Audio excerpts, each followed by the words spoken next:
Yo, what's up everybody, bagaimana kabarnya, sehat? Kembali lagi dengan saya yang seorang spoiler film demi sebuah Hudson. Jikalau biasanya saya merangkum film bertema action dari berbagai negara, namun kali ini akan berbeda. Berhubung saya adalah seorang yang cinta tanah air, maka dari itu saya keluarga besar review film akan mereview sebuah film horor yang berasal dari Indonesia tercinta. Yang mana film satu ini sangat unik karena kejadian cerita diangkat dari rumor ataupun kepercayaan adat istiadat masyarakat tertentu. Tanpa berlama-lama, check it out. Berlatar belakang di sebuah rumah sakit, terlihat ada seorang wanita bernama Lastri. Ini makhluknya, yang mana Lastri ini teriak-teriak mencari anaknya. Mana anak saya? Dokter yang ada di tempat tersebut mencoba menenangkan Lastri yang penuh amarah. Namun Lastri yang sudah kalut dalam kemarahannya langsung menyerang dokter dengan tongkat satpam yang dipegangnya hingga si dokter terluka. Kamu gak usah sulit. Tidak hanya itu, para suster yang mencoba menenangkan si Lastri terkena imbasnya juga, yang mana Lastri melukai para suster dengan sebuah gunting. Bahkan satu suster mukanya terkoyak oleh gunting tersebut. Setelah itu si Lastri keluar dari ruangan tersebut dan masuk ke ruangan tempat para bayi yang baru dilahirkan, atau guys bisa dibilang kamar bayi lah, kamar bayi kalau ada rumah sakit yang ibunda dan anak itu. Di kamar bayi itulah dia masuk guys gitu. Lanjut. Setelah itu terlihat Lastri menggendong seorang bayi sembari mengatakan kepada seorang dokter yang berada di luar bahwa mereka sudah kalah. Kamu kalah. Dan tiba-tiba tanpa ada keterangan yang jelas, Lastri dengan tega membunuh si bayi yang digendongnya. Di sini guys ya, menurut saya scan yang apa ya? Dibilang lucu, tidak lucu, tidak lucu, dibilang lucu. Silahkan dinilai sendiri lah. Karena menurut saya ini absurd. Kira-kira seperti inilah scannya. Itu bukan anakmu. Setelah si dokter teriak bahwa si bayi yang dibunuh Lastri bukanlah anaknya, sehingga Lastri yang emosi bercampur malu dan merasa bersalah, dia pun membunuh semua bayi yang di ruangan tersebut untuk menutupi rasa malunya. Anjir ini guys, kalau saya pribadi guys ya mengalami hal seperti ini, itu lebih baik saya terbang keluar angkasa guys ya. Kalian tahu nggak, itu rasanya itu seperti kalian melihat seseorang yang mirip dengan teman kalian, terus kalian menepuk pundaknya gitu, so akrab ya kan. Kalian tepuklah pundaknya guys gitu kan. Baru tiba-tiba dia menoleh ke kita dan ternyata itu orang lain. Itu ada kecanggungan dan keabsurdan juga kemaluan yang sangat amat besar guys. Itu yang terjadi. Itulah yang dialami si Lastri ini guys ya. Lanjut. Dan seperti sinetron pada umumnya, para pengaman pasti selalu telat datang guys ya. Kalaupun mereka cepat datang, pasti itu banyak negosiasi yang terjadi. Contoh seperti pada scan ini ya. Padahal gampang aja, tinggal mereka ambil besi yang panjang, tokokkan kepala si Lastri ini, udah pingsan dia, aman semua guys lagi. Gitu guys ya. Lanjut. Setelah para pengaman berhasil masuk ke ruangan tersebut dan berniat untuk menangkap si Lastri, namun gagal karena Lastri memecahkan botol berisi cairan yang mudah terbakar. Sehingga pada saat Lastri menyalakan lampu meja dan menghasilkan percikan listrik dan menyebabkan kebakaran yang besar di rumah sakit tersebut, hingga semua orang-orang yang di dalam mati hangus terbakar. Dan inilah Satu Suro. Sedikit ringkasan tentang Satu Suro, yang mana Satu Suro adalah hari pertama dalam kalender Jawa di bulan Suro dan 1 Muharram dalam kalender Hijriah. Namun kali ini kita tidak berfokus menurut pandangan hal tersebut, namun kita akan berfokus kepada pandangan masyarakat tentang Satu Suro yang mempercayai bahwa Satu Suro adalah hari besar para makhluk halus ataupun setan. Berfokus kepada seorang pria bernama Bayu yang bekerja sebagai seorang penulis, yang mana dia sedang berbincang-bincang dengan sang oomnya. Yang mana si Bayu ini meminta modal kepada sang oom untuk menyewa rumah dengan alasan karena si Adinda istrinya akan segera melahirkan. Dan karena kebetulan sang oom yang kaya raya, beliau pun memberikan sebuah rumah yang berada di luar kota. Si oom juga mengatakan kalau mereka tinggal di rumah tersebut, kandungan Dinda akan terjaga, si Bayu juga akan tenang untuk menulis bukunya. Bayu butuh sedikit modal, Om. Kalau ada rumah di luar kota yang... Mendengar usul tersebut, Bayu dengan senang menerima tawaran sang oom. Singkat cerita, terlihat Bayu dan Adinda sang istri sudah berangkat menuju rumah yang diberikan oleh sang oom. Setelah sekian lama perjalanan, mereka pun akhirnya sampai di tujuan dengan selamat sentosa. Setelah itu, Bayu menyusun barang-barang bawaan mereka sedangkan si Adinda keliling ruangan untuk melihat interior rumah tersebut yang mana lokasi dan keadaan rumah terasa sedikit mencekam. Coba saja Anda bayangkan, rumah besar penghuni hanya 2 orang, tidak ada tetangga, itu sangat amat menyeramkan bagi saya pribadi guys. Lanjut. Pada malam harinya berhubung Adinda dan Bayu belum mengantuk, mereka berdua pun berbincang-bincang dan sembari bercanda melihat foto-foto lama keluarga Bayu yang terlihat lucu dan terlihat kuno bagi mereka. Masih muda banget ya. Mas, lucu banget. Berhubung si Bayu yang sudah lelah dan ditambah lagi esok pagi dia akan ada meeting, maka dari itu mereka berdua pun tidur segera.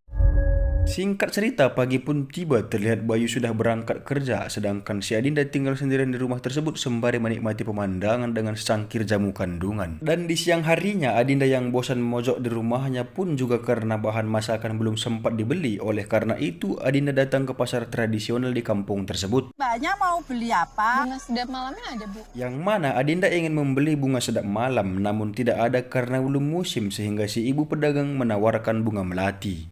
Sekarang ini bunga melati. Adinda yang melihat sekeliling menjadi heran karena semua pedagang rata-rata menjual bunga melati dan dia pun bertanya kepada ibu pedagang. Banyak sekali melatinya, Bu. Memangnya ada apa? Dan ibu pedagang pun menjawab karena hari tersebut adalah perayaan satu suro. Si ibu pun heran karena Adinda tidak tahu. Ibu pedagang yang penasaran pun bertanya, "Emang kamu tinggal di mana?" Kata si ibu. "Di rumah kayu yang dekat Telaga Hijau, Bu," kata si Adinda.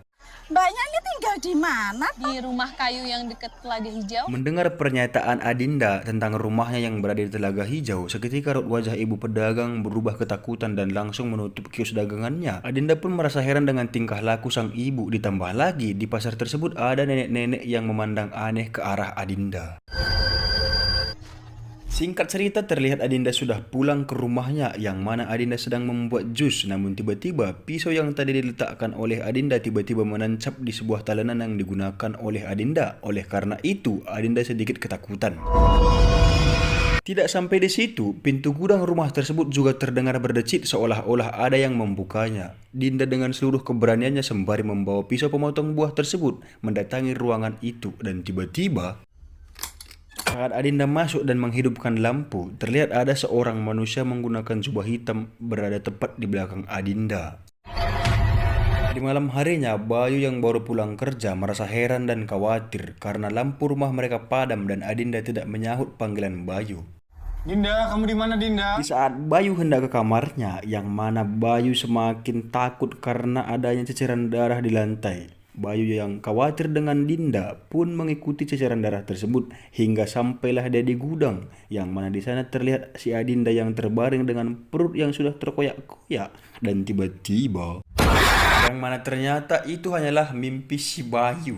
Jadi guys ya, kita tidak bisa mengambil dari titik manakah mimpi si Bayu ini. Apakah pada saat dia baru pulang kerja, apakah pada saat Adinda yang memotong buah. Kita tidak tahu yang mana, dari mana asal mimpinya guys ya. Yang pastinya itu hanyalah mimpi. Lanjut. Adinda yang khawatir dengan keadaan Bayu pun mengajak Bayu melaksanakan sholat. Namun si Bayu malah menolak ajakan Adinda, yang mana ternyata si Bayu ini adalah seorang pria yang anti dengan agama guys ya. Jadi bisa dibilang si Bayu ini semacam ateis ataupun agnostik lah ya, gitu guys ya. Lanjut. Aku hanya mimpi buruk aja. Kayaknya udah saatnya kita sholat, Dimas. Apaan sih? Aku tahu kamu anti sama agama. Dan pagi pun tiba seperti biasa. Bayu terlihat sudah berangkat kerja dan Adinda tinggal sendirian di rumah. Terlihat Adinda yang tinggal di rumahnya pun menerima telepon dari ibunya. Mereka mengobrol dan si ibu juga mengatakan kalau dirinya memiliki firasat buruk dan menganjurkan agar rumah baru mereka disolatkan dahulu. Dan di sela-sela mereka mengobrol, tiba-tiba ayunan yang berada di halaman rumah tersebut bergoyang sendiri sehingga Adinda sedikit heran dan merinding.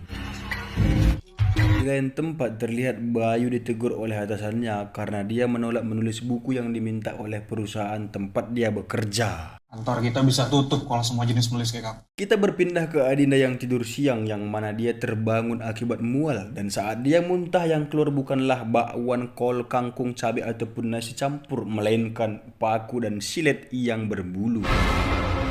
Bukan hanya itu, bayi yang dikandungnya juga keluar melalui mulut si Adinda sehingga mulutnya Adinda terkoyak. Satu hal yang harus kita tahu, ini bukanlah pertunjukan The Master, melainkan film horor yang absurd. Lanjut. Pun terlihat juga si Adinda dipegang oleh 3 orang berjubah hitam. Mungkin teman-teman bertanya, siapakah orang yang berjubah hitam itu? Nanti dikasih tahu. Lanjut. Namun ternyata guys, semua hanyalah mimpi si Adinda itu sendiri. Namun pada saat dia mencoba bangun dari pingsannya, dia mengalami sakit perut. Bersamaan dengan itu, Bayu yang baru pulang langsung membawa Adinda ke rumah sakit terdekat di kampung itu.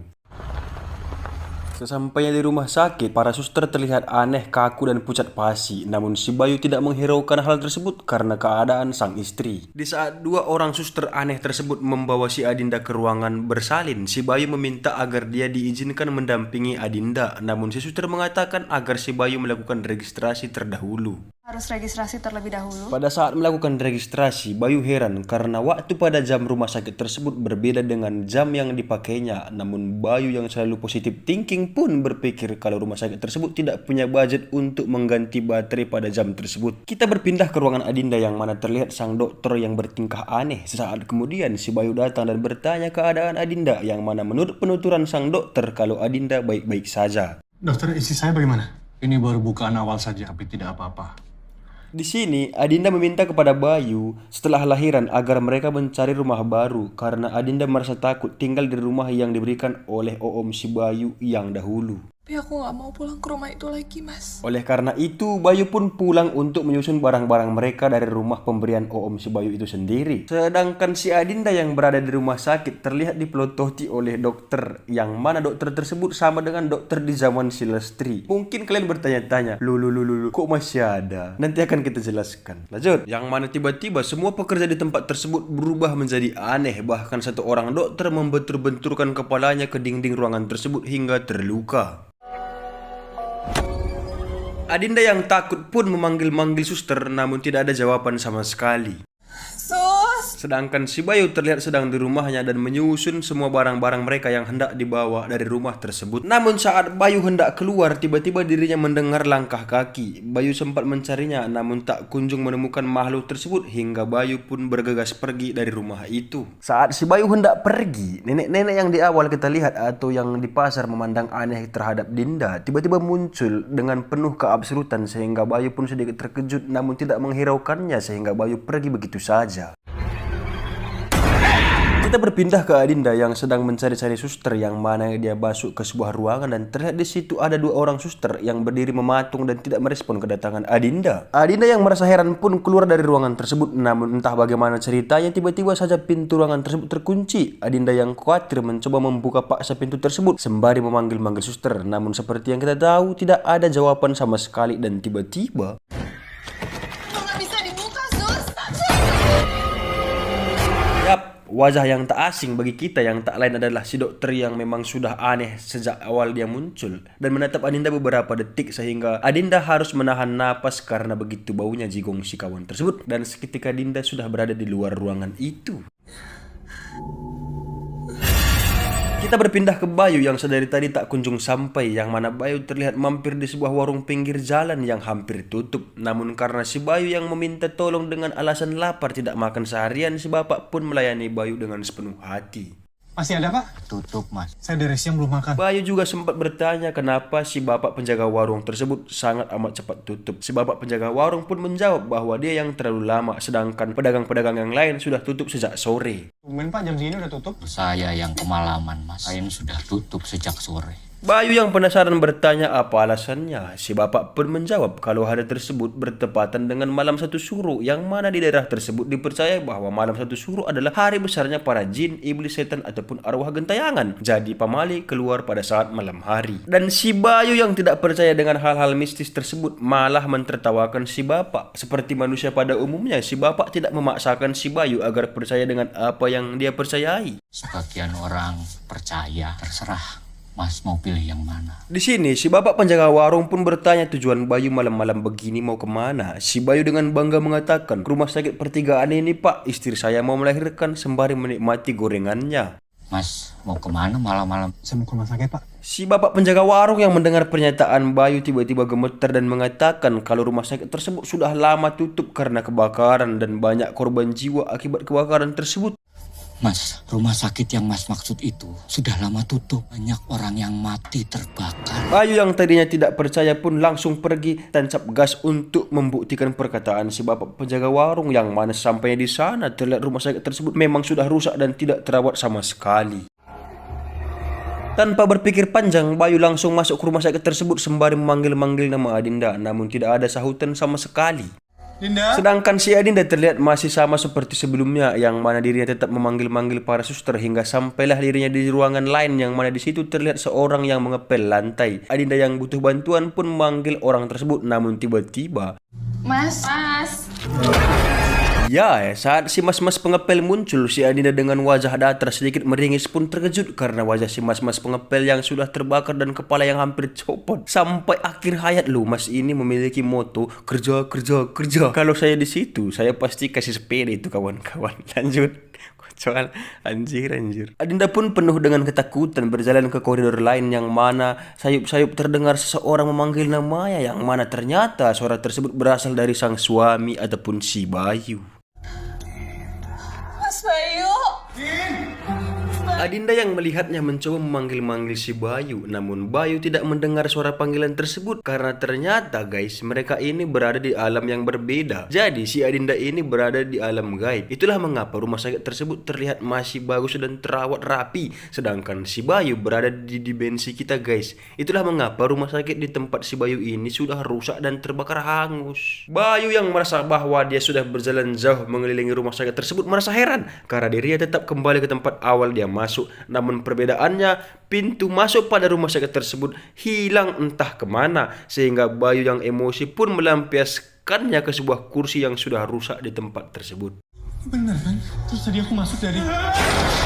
Namun tiba-tiba Bayu mendengar suara dari sebuah ruangan. Dengan segala keberanian dan positif thinking, Bayu menghampiri suara tersebut, yang mana ternyata suara itu berasal dari seekor kucing yang terperangkap di dalam lemari. Kita berpindah ke Adinda yang sedari tadi hanya mencari si suster dan dokter, namun tak kunjung bertemu. Dinda pun menangis untuk meluapkan rasa kesal bercampur letihnya di pojokan sebuah ruangan, dan tiba-tiba terdengarlah suara teriakan yang lumayan menakutkan dari ruangan lain. Adinda yang mendengar teriakan tersebut mencoba mendatangi asal suara itu, yang mana Adinda berjumpai segerombolan suster, dokter, dan pasien yang aneh. Namun sepertinya mereka ini tidak menyadari kehadiran Adinda di tempat tersebut. Sus, saya mau pergi dari sini. Kita berpindah ke Bayu yang mana dirinya melihat sepasang kaki yang terletak begitu saja di tumpukan kardus, dan tiba-tiba kaki tersebut menghilang. Saat Bayu hendak keluar karena tidak tahan dengan bau busuk kaki tersebut, tiba-tiba ada sosok makhluk besar yang menyeramkan muncul di hadapan Bayu, sehingga Bayu tersungkur karena kaget. Bayu yang takut langsung kabur menyelamatkan diri dan bersembunyi di ruangan lain. Namun si makhluk yang menyeramkan tersebut terus mengejar dan mendobrak-dobrak pintu ruangan tempat Bayu bersembunyi. Sedikit informasi guys ya, mungkin di tahun ini akan ada evolusi para hantu di Indonesia guys. Karena kan biasanya hantu-hantu di Indonesia itu muncul tiba-tiba terus hilang tiba-tiba. Nah kalau ini muncul tiba-tiba ngejar terus mendobrak-dobrak pintu gitu guys ya. Mungkin ada evolusi yang baru. Lanjut, kita pun berpindah ke Adinda yang sedang meminta tolong kepada segerombolan suster yang dilihatnya. Dan tiba-tiba teriakan yang tadi kembali terdengar, oleh sebab itu Adinda mulai merasa ketakutan. Di saat Adinda dilanda ketakutan, tiba-tiba sebuah tangan dengan bekas luka bakar memegang Adinda, dan saat dia menoleh, terlihat segerombolan dokter dan suster sudah hilang entah kemana. Adinda yang merasa heran keluar dari ruangan tersebut dan berjalan perlahan ke koridor yang lain, yang mana di sini kita lihat sosok perempuan yang jarang keramas, dan dari makhluk perempuan tersebutlah suara teriakan itu berasal.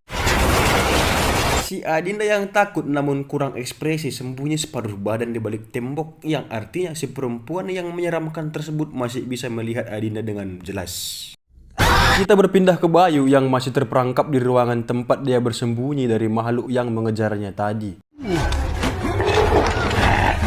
Bayu yang sudah merasa aman mencoba keluar dari ruangan tersebut, namun tiba-tiba si makhluk tersebut datang sembari membawa kapak dan merusak pintu ruangan tempat persembunyian Bayu. Makin aneh pribadi, sempat-sempatnya hantu tersebut mengambil kapak dan menghancurkan pintu. Mungkin si hantu ini lupa gitu guys ya, kalau dirinya adalah hantu. Karena kan secara logika, hantu itu dapat muncul, menghilang, tiba-tiba sudah di belakang kita gitu ya. Lanjut. Oleh karena itu, Bayu keluar melalui atap atau loteng bangunan tersebut hingga dirinya terjatuh dan tak sadarkan diri. Kita berpindah ke alam lain, tepatnya di alam tempat Adinda yang mencoba menyelamatkan diri dari hantu wanita. Namun tanpa sengaja, dirinya malah masuk ke kamar mayat. Di saat Adinda ingin keluar, entah bagaimana ceritanya, pintu pada ruangan tersebut sudah pindah ke sisi lain. Sehingga Adinda berjalan perlahan menuju pintu keluar. Namun tanpa kesengajaan, Adinda menabrak lemari dan menjatuhkan botol yang tersusun di lemari tersebut. Sehingga mayat yang merasa bising bangkit dari kematiannya. Tanpa mengherokan para mayat, Adinda terus berjalan dan pada saat dia berhasil mencapai pintu yang mana Adinda tetap kembali ke ruangan yang sama dan pintunya juga berpindah ke sisi lain seperti kejadian di awal. Adinda pun tetap melakukan langkah-langkah yang sama dengan di awal. Namun di sini Adinda berhasil menangkap botol yang hampir jatuh. Akan tetapi para mayat tetap bangkit, bahkan berdiri tepat di hadapan Adinda sehingga Adinda pun mempercepat langkahnya. Namun lagi dan lagi, Adinda tetap kembali ke tempat yang sama seakan-akan dipermainkan para mayat tersebut. Namun atas bantuan produser, akhirnya Adinda berhasil keluar dari para hantu prankster tersebut. Di luar ruangan tersebut, tepatnya di koridor, Adinda bertemu dengan seorang ibu. Jika kalian ingat dengan kejadian awal, si perempuan bernama Lastri. Terlihat dirinya sedang duduk menangis sembari memegangi kandungannya. Si Adinda yang prihatin juga membutuhkan pertolongan pun mendatanginya. Yang mana di sini Lastri berbicara sendiri tentang dirinya yang dijadikan sarang untuk seorang bayi yang akan dipersembahkan kepada setan. Atau lebih sederhananya, anak yang dilahirkan oleh Lastri akan dipersembahkan kepada setan karena keluarganya adalah pengikut setan. Dan inilah ternyata alasan Lastri marah-marah di awal film. Bahkan dia membunuh semua bayi dan menyebabkan kebakaran di rumah sakit tersebut dengan alasan dia tidak ingin anaknya menjadi pengikut ataupun menjadi penyembah setan. Seorang bayi, titisan iblis. Adinda yang sedari tadi mendengar Lastri ngedumel, tiba-tiba dirinya terkejut karena perut si Lastri berlumuran darah dan bahkan si Lastri berubah wujud menjadi hantu dan teriak dengan mengatakan harus mati kepada Adinda. Adinda yang takut mencoba melarikan diri namun dirinya terjatuh. Lastri dengan wujud hantunya mendekati Adinda sembari membawa sebuah gunting yang berlumuran darah yang mana Lastri ingin membunuh bayi yang dikandung oleh Adinda. Di saat Lastri memegang kandungan Adinda, kita pun dibawa flashback tentang kenangan Lastri saat dirinya lahiran yang mana bayi yang dilahirkannya dipersembahkan kepada setan dan juga dia membakar sebuah rumah sakit hingga menyebabkan banyak korban jiwa dan tiba-tiba terpancarlah cahaya berwarna biru yang membungkus si Adinda atau semacam cakra segel gitulah guys ya, hingga menyebabkan hantu Lastri terpental jauh dan Adinda pun pingsan. Kita pun berpindah ke Bayu yang sedang tertidur di sebuah sofa rumah sakit yang mana di sini Bayu sedang mengobrol dengan seorang pria yang terlihat sedang sakit yang mana si pria tersebut adalah ayah si Bayu. Bapak sayang sama kamu. Maafin Bayu, Pak. Di sini sang ayah mengatakan bahwa kekuatan, kekuasaan, kekayaan tidak ada gunanya jikalau sudah sakit. Si ayah juga mengatakan kalau dirinya sangat mencintai Bayu lebih dari segalanya hingga sang ayah tidak menyerahkan si Bayu kepada mereka atau pengikut setan. Harta semua akan habis. Yang mana ternyata keluarga Bayu ini adalah pengikut setan garis keras. Bahkan si Bayu dahulunya hendak dipersembahkan. Namun si ayah tidak rela hingga dia menyuruh Bayu agar keluar atau merantau meninggalkan desa tersebut. Dan itu jugalah penyebab si ayah sakit parah. Karena kan menurut para ahli persajenan dan persetanan, kalau kita tidak memberi tumbal, maka kita yang akan dimakan oleh setan perlahan-lahan. Gitu guys. Maka jangan pernah melakukan musyrik, berdosa, menyembah setan, menyembah iblis ataupun hal-hal yang lain.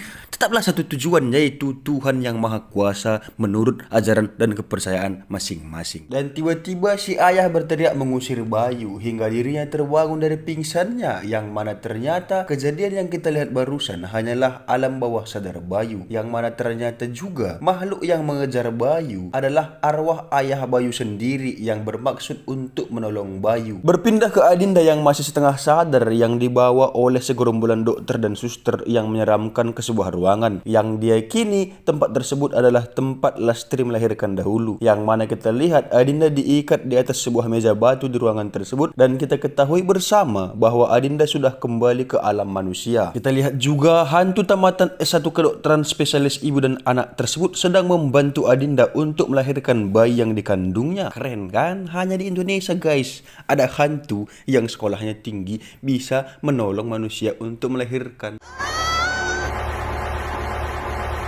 Setelah sekian lama menahan sakit, Adinda pun berhasil melahirkan dengan selamat sentosa. Dan di detik-detik anak Adinda hendak dipersembahkan atau ditumbalkan kepada iblis, tiba-tiba nenek-nenek yang aneh selama ini atau nenek-nenek yang di pasar dan yang membuat Bayu terkejut datang dan langsung menyerang para hantu yang berada di tempat tersebut dengan air ajaib, hingga para hantu yang terkena cipratan air ajaib tersebut membuat para hantu berubah menjadi serbuk dan hilang entah kemana. Si nenek pun langsung membantu Adinda keluar dari ruangan tersebut. Karena Adinda yang baru lahiran, si nenek pun menyuruh Adinda untuk beristirahat sebentar. Si nenek juga mengatakan penyebab para hantu berkeluaran dari alamnya adalah karena mencium bayi yang baru lahir tersebut, sehingga mereka atau para hantu menjadi lapar dan hendak memakan si bayi itu. Mencium aroma bayi ini sebagai hidangan yang lezat dan mereka menjadi lapar. Setelah itu mereka berdua pun melanjutkan perjalanan sembari si nenek menyerang setiap hantu yang muncul dengan air ajaibnya. Dan beberapa saat kemudian Bayu pun muncul. Si nenek pun meminta agar Bayu melindungi anak dan istrinya. Hingga beberapa saat kemudian teriakan yang sudah tak asing kembali terdengar yang menandakan Lastri sudah datang. Si nenek pun membawa mereka ke sebuah ruangan untuk bersembunyi, yang mana di sini Bayu yang seorang anti agama tiba-tiba bertobat dan mendoakan anaknya, sehingga hal tersebut membuat Adinda terharu.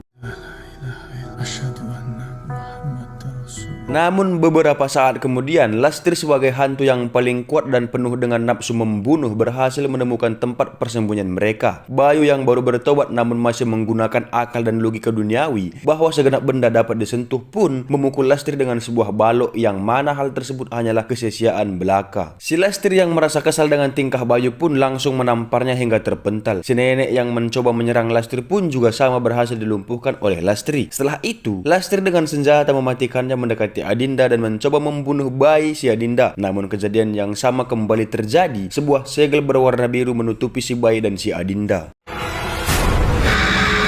Karena tidak mampu menyerang anak Adinda dengan roh atau dirinya sendiri, maka Lastri merasuki tubuh Bayu. Dan setelah itu, Lastri yang berada di tubuh Bayu mencoba menyerang Adinda dan anaknya. Namun Adinda berlari dan sembunyi di sebuah toilet, sedangkan Lastri yang berada di tubuh Bayu terus mengejarnya sembari berteriak kalau anak Adinda harus mati. Dan beberapa saat kemudian Lastri yang berada di tubuh Bayu berhasil menemukan persembunyian Adinda. Namun tiba-tiba sang nenek muncul dengan cambuk bambu kuning kesayangannya dan beberapa kali menyerang Lastri yang berada di tubuh Bayu. Dan terlihat Lastri merasa kesakitan dan mencoba melarikan diri hingga sampai di sebuah koridor. Terlihat hantu dokter dan suster yang mencoba menenangkan Lastri di masa mereka hidup datang. Sang nenek pun menyiram Lastri yang berada di tubuh Bayu dengan serbuk daun berwarna hijau. Dan seketika hantu para dokter suster berlari ke arah Bayu dan berhasil mengeluarkan Lastri dan hilang entah kemana, sedangkan si Bayu terlihat tidak sadarkan diri. Si nenek pun langsung menghampiri Adinda, yang mana si nenek meminta anak Adinda untuk digendong karena sang nenek merasa anak tersebut bukanlah bayi sembarangan. Setelah Adinda memberinya, tiba-tiba si nenek memukul Adinda hingga pingsan.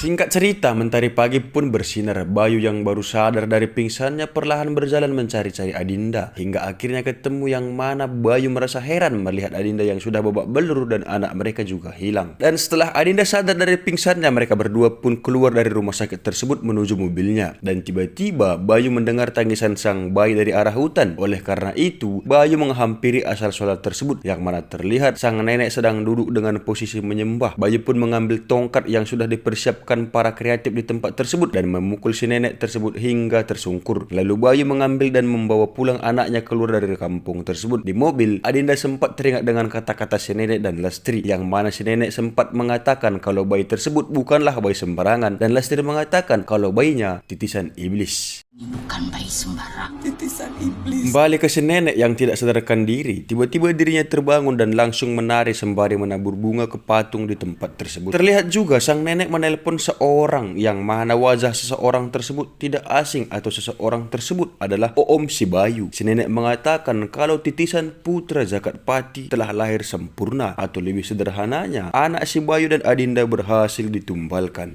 Titisan Jakatpati lahir sempurna. Film pun diakhiri dengan memperlihatkan Oom Bayu menabur bunga dan berdoa sesuai dengan kepercayaannya, sembari memperlihatkan foto-foto keluarga besar mereka dari nenek moyang hingga Bayu dan Adinda. Film pun selesai. Pesan moral dari film ini adalah melahirkan di rumah sakit yang rusak terbakar agar modal lebih murah dan yang paling penting, kamu dibantu oleh hantu gentayangan. Saya keluarga besar review film mengucapkan pemburu adsen. Terima kasih.